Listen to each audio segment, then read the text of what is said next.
Russia Ukraine ఈ రెండు యుద్ధం చేసుకుంటూ ఉంటే అమెరికా ఉక్రెయిన్ ఖనిజాల మీద కన్నుపడ్డది.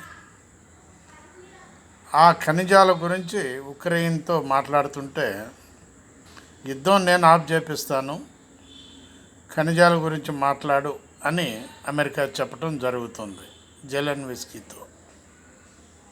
జెలెన్స్కీ యుద్ధం వలన చాలా నష్టం జరిగింది నాకు, కాబట్టి నేను ఓకే అని జెలెన్స్కీ అతను మన అమెరికా ప్రెసిడెంట్ తోటి మాట్లాడటం జరిగింది. అమెరికా ప్రెసిడెంట్ అగ్రీ అయినాడు ఖనిజాలు తీసుకుంటానికి, కానీ ఉక్రెయిన్ ప్రెసిడెంట్కి కొంతమంది ఖనిజాలు ఇవ్వద్దు అని ఆపటంతో మళ్ళీ రష్యాని ఉక్రెయిన్ని ఎందుకు లేడు చేస్తున్నావు, నీ పని నువ్వు కానీ అని రష్యాని అంటున్నాడు అమెరికా ప్రెసిడెంట్. ఇది అమెరికా ప్రెసిడెంట్ పని.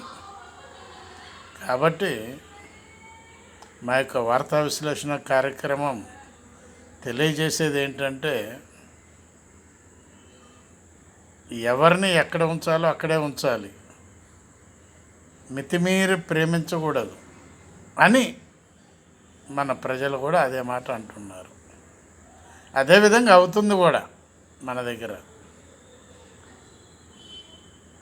అదే ప్రకారం ఫాలో అవుతున్నాడు మన మోడీ గారు కూడా. ఆలోచించండి ఒక్కసారి. బివి ప్రసాద్, హైదరాబాద్.